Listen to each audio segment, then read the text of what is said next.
कौन किस पर भारी पड़ेगा ये तो जनता बताएगी, लेकिन पीएम मोदी की पहली रैली हरियाणा में, वो जिक्र कर रहे थे हिमाचल का, कर्नाटक का, जम्मू कश्मीर का, नेहरू का, मगर हरियाणा की बातें बहुत कम थी। शांत प्रकाश जाटव जी, ये भी रणनीति है क्या? देखिए, हरियाणा चुनाव, इसकी रैलियां शुरू हो चुकी है, प्रचार शुरू हो चुका है। मोदी जी ने, चूंकि हरियाणा में हमारा सीधा सीधा अगर चुनाव में जो दंगल है वो कांग्रेस के साथ है मुख्य रूप से, तो स्वाभाविक बात है कि कांग्रेस जो है उसी के संदर्भ में अपनी बात को रखता, ताकि कहीं वहां की जो जनता है वो जिस तरीके से लोकसभा चुनाव में कांग्रेस के बहकावे में आई, उसी तरीके से बहकावे में ना आए, इसलिए कांग्रेस की कारगुजारियां बताना। तो हरियाणा में उपलब्धि और आपकी उपलब्धियां 10 साल में हरियाणा में क्या रही, ये भी तो बताएंगे ना सर आप। नहीं, उपलब्धियां तो जनता को मालूम है, वहाँ की जनता को मालूम है। काम हमें बताने की आवश्यकता नहीं, हम काम वहाँ पे जो काम कर रहे हैं वो जनता को पता है। चलिए ठीक है, अगर आप मुझे 5 हरियाणा की उपलब्धियां बताएंगे तो मैं थोड़ा सा सौभाग्यशाली होऊंगा। ऐसा नहीं होता है। क्यों? तो आप बात कह रहे हैं, क्या वहाँ पे लोगों को मुफ्त अनाज नहीं मिल रहा है? क्या लोगों को मुफ्त में मकान? तो ये उपलब्धि है सर आपकी? और क्या है सर उपलब्धि? डेवलपमेंट नहीं करे वहाँ की सर उपलब्धि, अगर ये उपलब्धि है तो बेरोजगारी में हरियाणा नंबर 1 क्यों है? देखिए, ये आंकड़े मेरे पास में नहीं है, और ना ही मैं इस विषय में कि वहाँ पे जो बेरोजगारी नंबर 1 क्यों है, ये मेरी समझ में नहीं आ रहा कि ये प्रश्न है क्या, क्यों पूछा जा रहा है। अच्छा, ये प्रश्न नहीं है, बेरोजगारी कोई प्रश्न नहीं है। अरे आप सुने मेरी बात, आपको क्या मालूम कि कितना है इस वक्त बेरोजगारी प्रतिशत? आप बता दीजिए सर। नहीं, आप बताएं ना। मैं आपसे पूछ रहा हूँ, अगर नहीं है हरियाणा बेरोजगारी में नंबर 1 तो आप बोलिए कि नहीं है, समृद्ध है। नहीं है तो सर आप मुझे ये बताएंगे कि 10 साल में आपने कितनी इन्वेस्टमेंट की 10 साल में, ये तो आंकड़ा होगा सर आपके पास। ये नहीं, तो ये टेक्निकल विषय लेकर के थोड़े बैठा हूँ। आप मुझे बताते कि हरियाणा के विषय में टेक्निकल बात करने के लिए बैठेंगे।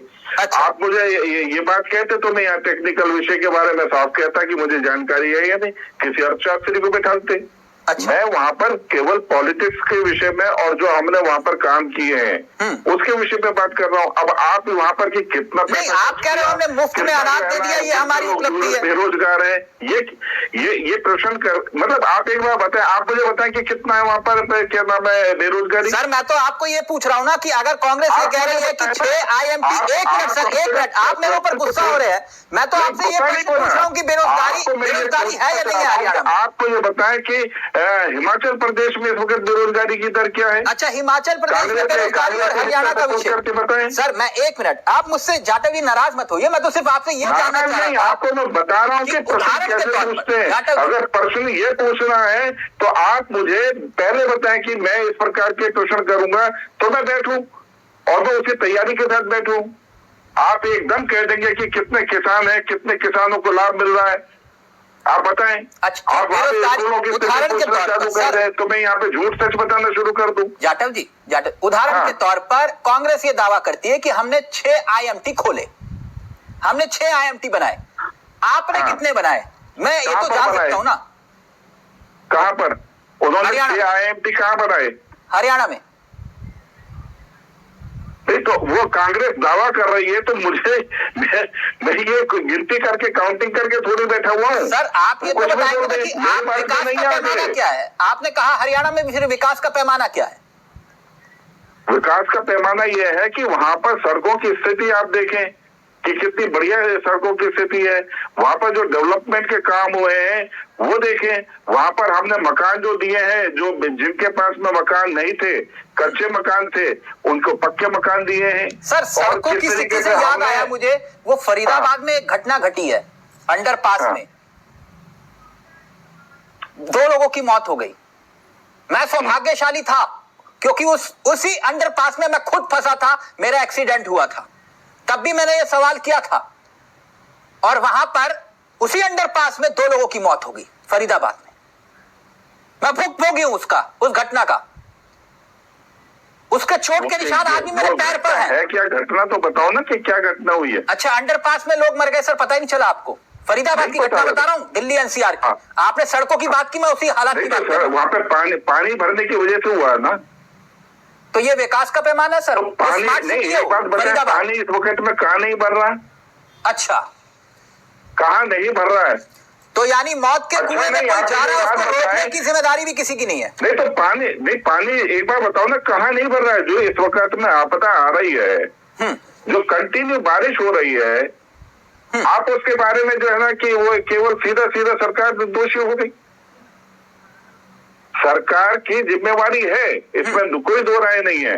और जो घटना हुई है वो दुर्भाग्यपूर्ण है, ये भी अपने आप में जो है ना पक्की बात है।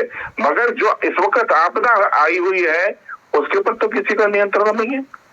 ठीक, आप दिल्ली में भी देख रहे हैं कि क्या। अच्छा, हरियाणा में क्या लग रहा है आपको? अब क्या पीएम खुद मंच संभाल चुके हैं, क्या लग रहा है आपको? क्या, क्योंकि वो हैट्रिक की बात कर रहे हैं, यानी अब की बार एक बार फिर से जो है बीजेपी सरकार, डबल इंजन की सरकार बोल रहे हैं, क्या लगता है आपको? हम जो काम हमने वहां पर किए हैं, जिस तरीके से हमने बेहतरीन काम किए 10 साल में, उन कामों के कारण से हम हर हालत में जनता हमें चुनने वाली है।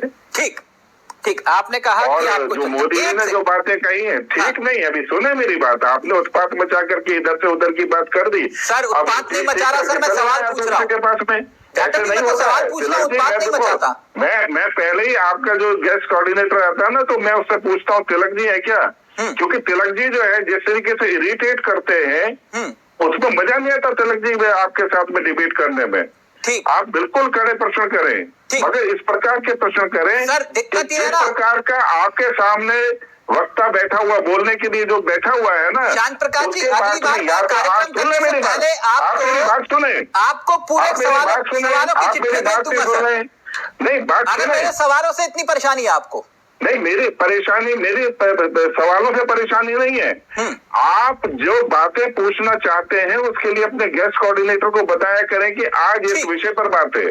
ठीक, कि आपको वहाँ की महंगाई के आंकड़े, बेरोजगारी के आंकड़े, ये सारे आंकड़े मेरे सहयोगी ने आपको जरूर बताया होगा, बैठने तो मेरे सहयोगी ने जरूर बताया होगा आपको कि हरियाणा चुनाव पर चर्चा है। मेरे सहयोगी ने, मैं उम्मीद करता हूँ आपको जरूर बताया होगा कि हरियाणा चुनाव पर चर्चा है। हरियाणा चुनाव पे चर्चा है, तो आप जो है ना हरियाणा चुनाव में इस वक्त में इलेक्शन की जो आज मोदी जी ने विषय जो वहां पर उठाए हैं उसके बारे में बात करें। अगर आपके पास में बेरोजगारी के आंकड़े नहीं है, आप मुझे बताएं कि बेरोजगारी के ये आंकड़े हैं वहाँ पर। आज की डेट में आप जो है ना चीन के बारे में तो आप लोगों ने कितना प्रचार किया कि वहाँ पर बेरोजगारी नहीं है, क्योंकि वहाँ पर 17% चीन के ऊपर चीन के पास बेरोजगारी है। पीएम ने हरियाणा का जिक्र किया तो हरियाणा पे आपने भी कांग्रेस की बात करी ना, कांग्रेस ने कहा कि इसी तरीके से IITM हमने बनाए वहाँ पर। आप मुझ पर क्रोधित क्यों हो रहे हैं? मैं तो सवाल ही कर रहा हूँ आपसे सर, आप बोल दीजिए ना कि सवाल पसंद नहीं है। कल भी हम डिबेट में बैठे हुए थे, आपने गोपाल कांडा के ऊपर जिस तरीके से, जिस बिहेवियर से बात कही, आज आपको दिखाई देगा कि गोपाल कांडा को क्या मिला वहां पर, क्या नहीं मिला। गोपाल कांडा ही तो कोशिश कर रहे हैं। आप परसेप्शन बना करके जिस तरीके से जिस मोड में बात करते हैं, मैं नहीं बना रहा, आपका साफ दिखाई देता है कि एक तंदुरुस्त और हेल्दी जो है ना डिस्कशन के लिए नहीं बैठना चाहते। शांत प्रकाश जी, एक मिनट, वो जनता को तय करने दीजिए ना सर। जब सरकार थी तब भी तो अटल जी की बीजेपी थी। अटल जी की नहीं, बीजेपी पार्टी थी। अच्छा, जिस तरह से एक व्यक्ति विशेष को महत्व ज्यादा हो गया। जाटव जी रिएक्ट करना चाह रहे हैं। जाटव जी पहले आप, फिर उसके बाद त्रिपाठी जी आ रहा हूँ आपके पास। जाटव जी देखिए, जिस तरीके से हम लोग चुनाव के बारे में, हरियाणा के बारे में जो चर्चा कर रहे हैं इस वक्त, डेवलपमेंट को लेकर के तो हम ठीक है मैदान में उतर रहे हैं, मगर सही मायने में जनता के बीच में जो वोट बटता है, देखो जैसे उपाध्याय जी ने ही कहा कि सबका अपना अपना वोट है। भारतीय जनता पार्टी का एक कैडराइज वोट है, वो ऑलमोस्ट वही जो है रहता है, उसमें इजाफा ही होता है, कम नहीं होता। और एक वोट ऐसा है जो दोनों पक्षों की तरफ जाता है, उस दोनों तरफ के जो पक्ष की तरफ जो जाता है वो आम आदमी पार्टी के रहने से डेफिनेटली वो बटेगा। ठीक बात है, जैसे ये अपने फ्री लाइट और ये तमाम रेवड़ियां जो है तो बांटेंगे ही, तो उसका एक असर जो है कुछ लोगों को ऐसा लगता है कि हाँ भाई हमें तो रेवड़ियां यही अच्छा, बांटते हैं, आप भी बांटते हैं। जो प्रत्याशी जो ये लोग खड़ा करते हैं उसका भी अपना एक व्यक्तिगत छवि के कारण से भी उसको भी वोट मिलता है। तो मुझे नहीं लगता कि जो है वो कांग्रेस को वोट जाएगा, वो काम जो आम आदमी पार्टी को कांग्रेस का वोट कट करके आएगा। अच्छा, कांग्रेस का ही कटेगा, आपको भी पूरा यकीन है? कांग्रेस का वोट करेगा, हमारा वोट नहीं कटने का। हाँ। क्योंकि पूरी तरीके से हमारा वोट इम्पैक्ट है। तो ये जो बात त्रिपाठी जी कह रहे थे कुछ रोज पहले, वो तो मैंने उस दिन भी कहा था कि आम आदमी पार्टी का जो प्रवक्ता थे उस वक्त बहुत शालीन व्यक्ति थे, उन्होंने कोई ऐतराज नहीं किया। इन्होंने कहा ये बीजेपी की बी टीम है। आप शायद उस कार्यक्रम का हिस्सा थे, मुझे नहीं मालूम, शायद ये त्रिपाठी जी नहीं बोला, कह रहे मैं उस वक्त था। हाँ। और इन्होंने कहा, सही कहा कि जो है इनका कहना यह है कि बीजेपी की बी टीम है। बेसिकली ये टीम इन्हीं की है। ये टीम जो है, ये आम आदमी पार्टी की जो टीम है वो इन्हीं की है, मगर इनका आपस में तालमेल बन नहीं पाया। और तालमेल चूंकि नहीं बन पाया है तो जाहिर सी बात है कि इनको परेशानी तो रहने वाली है। और इसी कारण से समझ में नहीं आता ये जनक जी, हुड्डा जी आप हो किसकी टीम? ये बार बार पता नहीं समझ में, वो कह रहे हैं आपकी टीम, वो कह रहे हैं आपकी टीम। ये आप हो किसकी टीम? मैं इनको कांग्रेस की टीम नहीं कह रहा, मैं तो ये कह रहा हूँ कि ये एक ही गठबंधन है। शुरू में बता दिया अलायंस है, और इंडिया अलायंस जो है, सही बताया, मैं बोल देता हूँ, ये इंडिया अलायंस है। और इंडिया अलायंस जो है, हाँ। ये मैंने कल भी आपसे कहा था कि कांग्रेस किसी सूरत में आम आदमी पार्टी को वहाँ जीतने का मौका नहीं देना चाह रही। लेकिन अगर आम आदमी पार्टी वहाँ जीत जाती है, आप कह रहे हो कि वोट उनके काटेंगे तो बीजेपी की बी टीम हुई ना, इसका मतलब तो ये हुआ पेश में ना, मुंह में छछूंदर वाली स्थिति है, निकालू या खा जाऊं, वो वाला इनका हाल हो गया है कांग्रेस का। क्योंकि अगर ये टिकट दे देते हैं तो ये वहाँ पर मजबूत हो जाएंगे, और टिकट नहीं देते हैं तो तभी तो इनके हुड्डा जी ने क्या कहा कि वोट कटने से दोनों को वोट काटेंगे। हमारा वोट वो है जिसको अच्छे अपने बच्चों को अच्छी शिक्षा देनी है, 300 यूनिट बिजली चाहिए, जिसको अच्छा इलाज चाहिए, बुजुर्गों को तीर्थ यात्रा चाहिए, वो आम आदमी पार्टी को वोट करेगा। जिसको धर्म, जात, मजहब में देश को बांटना है, वो इन दोनों पार्टी को वोट करेगा। सीधी बात। अच्छा, ये धर्म की राजनीति करते हैं? सुन लीजिए, आपने भी मोदी जी को सुनाया, ये तो शुक्र मैं सुनने वाला था कहीं फिर मंगलसूत्र पे ना आ जाए कहीं। ये तो डर रहा था कि मंगलसूत्र न लेके। आप ये देखें, राहुल गांधी जी पिछले कुछ दिनों से विदेश में हैं, तो वहां से वो सीधा जो जिस तरीके के बयान दे रहे हैं, सिखों को अपमानित कर रहे हैं। अब मुझे एक बात बताएं कि हरियाणा में जो सिख हैं सिरसा के क्षेत्र में, उन सिखों को क्या पगड़ी पहनने की वहां पर इजाजत नहीं है, या कड़ा पहनने के लिए उनको परेशानी होती है? जिस तरीके से वो बयान दे रहे हैं, अपमानित कर रहे हैं, बीजेपी तो लोग को जिस तरीके से ये आरक्षण का विरोध कर रहे हैं, पेश करने की राहुल गांधी जी जिस तरीके से आरक्षण का विरोध कर रहे हैं कि हम जब ताकत में आएंगे तो हम आरक्षण धर्म की राजनीति करती है। जनक जी, कांग्रेस जरा मुझे समझाइए, आपने कहा चलिए इनका, आपने कहा ये दोनों धर्म की राजनीति। जो देखिए, एक तरफ एक सिक्के के दो पहलू हैं। हाँ। एक सिक्का हेड है, दूसरा टेल है। आप समझ सकते हैं इस बात को? नहीं, मैं नहीं समझ पाया। हेड और टेल कैसे? हेड कौन है और टेल कौन है? आप बताइए मतलब। नहीं, मैं क्यों फंसाऊंगा जनक जी? आप भी वही बात बोल रहे हैं, यादव जी भी नाराज हो गए। अगर आपने मेरी बात सुनी नहीं पूरी, टेल वाला नाराज हो जाएगा।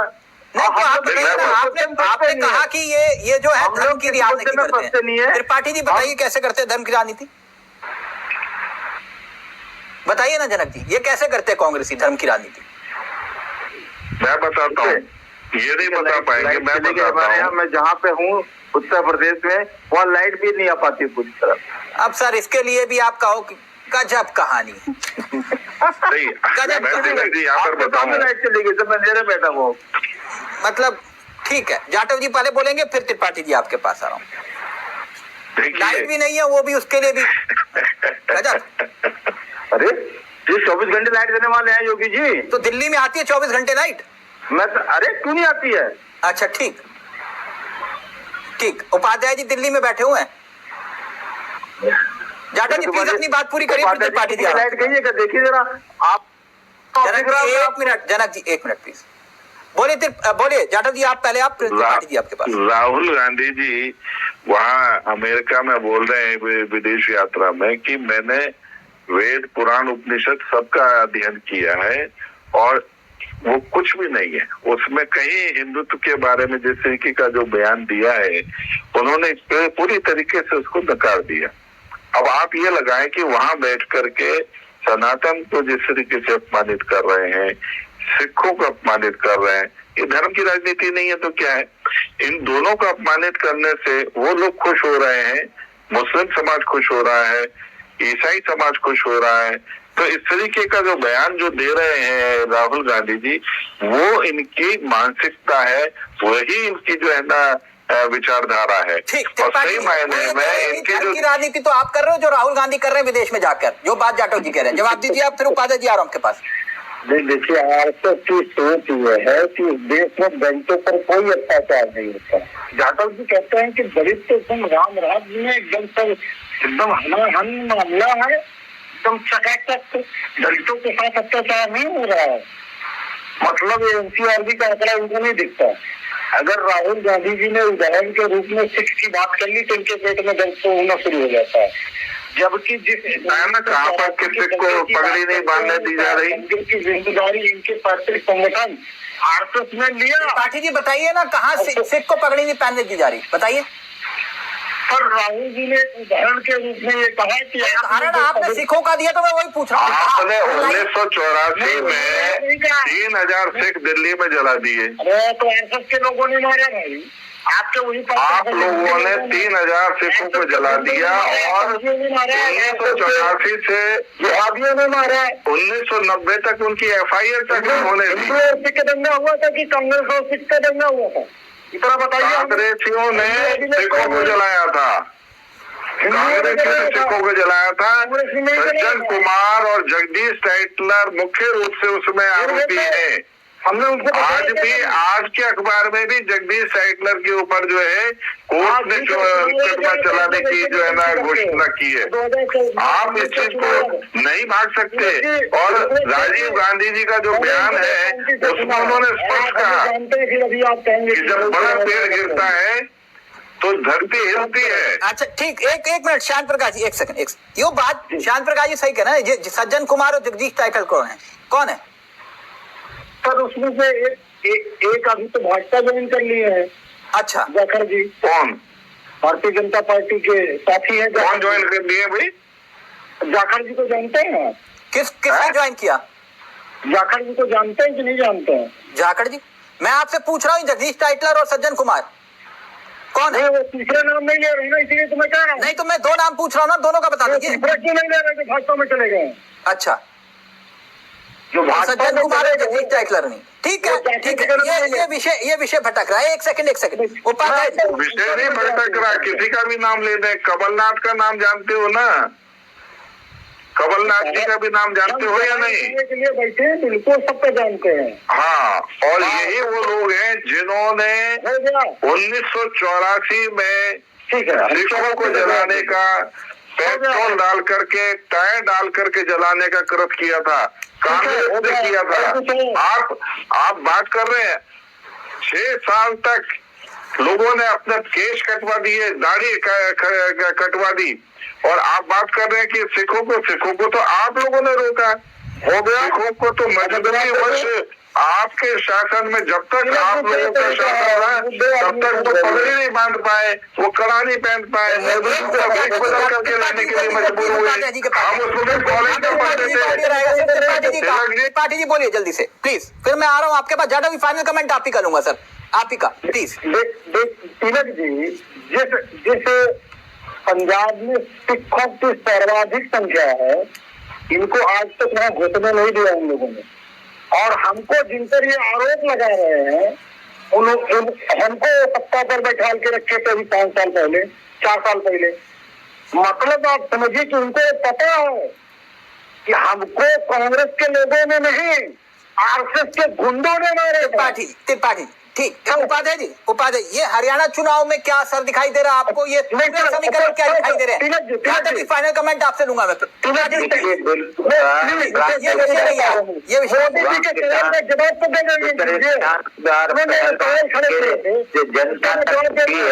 तो जनता मन बना के वहाँ कांग्रेस को वोट कर रही है और कांग्रेस गवर्नमेंट बन रही है। ये हरियाणा चुनाव में 10 आदमी से पूछे तो 8 ही कहते कांग्रेस की हवा है, कांग्रेस की चांस है। तो जब इतनी मेजोरिटी में लोग कांग्रेस को वोट कर रहे हैं और कांग्रेस की सरकार बन रही है। जी आप तो बहुत खाटी पत्रकार रहे हैं, मैं वही पूछ रहा हूँ, ऐसे शाइनिंग इंडिया और ये तमाम दावे और दावों के बीच में सरकार पलट जाती है।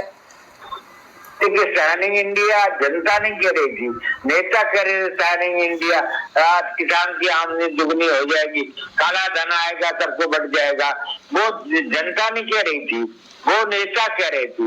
अब यहाँ जनता कह रही है, जैसा आदमी से पूछिए तो 8 नहीं कहते कांग्रेस थे, अब की बात तो कांग्रेस है जी, क्योंकि इनका जो नेता वहां लाभार्थी वर्ग है, जो लाभार्थी वर्ग है और खास तौर पर कांग्रेस के भीतर की जो गुटबाजी है, आपको नहीं लगता कि कहीं ना कहीं वो चुनाव को प्रभावित करेगी, हरियाणा चुनाव को? गुटबाजी निश्चित प्रभावित करेगी। कितना प्रभावित करेगी तो वक्त बताएगा, लेकिन लाभार्थी वर्ग है, लाभार्थी परेशान है। लाभार्थी की मान लो आप किसी को गेहूं दे देते हैं, राशन देते हैं, तो बाकी ये तो बाहर मार्केट से लेगा, वो बाकी तेल भी खरीदेगा, नमक मिर्च मसाला खरीदेगा, वो इतना महंगा कर दिया है, सब्जी इतनी महंगी है और रोजगार है नहीं, मजदूर है नहीं। आपने मैं फाइनल कमेंट मैं जाटव जी का लूंगा। जाटव जी सर 2-3 सवाल हैं, पूछ लूं, गुस्सा तो नहीं होंगे आप? नहीं, आपकी मुस्कुराहट आ जाती है तो फिर मेरा थोड़ा हिम्मत बढ़ जाती है, वरना थोड़ा भयभीत हो जाता हूं, आप गुस्सा होते हैं तो। आप कह रहे हैं कि आप हरियाणा में सरकार बनाने जा रहे हैं। हरियाणा में 10 साल में आपने 5 प्रदेश अध्यक्ष बदले, ठीक, आपने 2 बार मुख्यमंत्री बदले, जिन मुख्यमंत्री को आपने चेहरा बनाया वो 4 बार सीट बदल चुके हैं, 2 बार चुनाव की तारीख बदल गई, आपके मंत्री संतरी विधायक पार्टी बदल रहे हैं और आप कह रहे हैं कि सरकार बना रहे हैं। सर कैसे?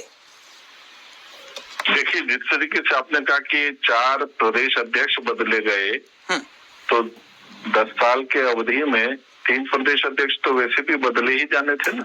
ठीक, तो 9 साल 118 दिन आपने एक मुख्यमंत्री को रहने दिया और फिर ठीक चुनाव से पहले मुख्यमंत्री बदल दिया, क्यों? तो बनाया ना, आगे वो केंद्र में कैबिनेट मिनिस्टर बने, लेकिन जब वो इतना अच्छा काम कर रहे थे फिर उनको हटाया क्यों आपने?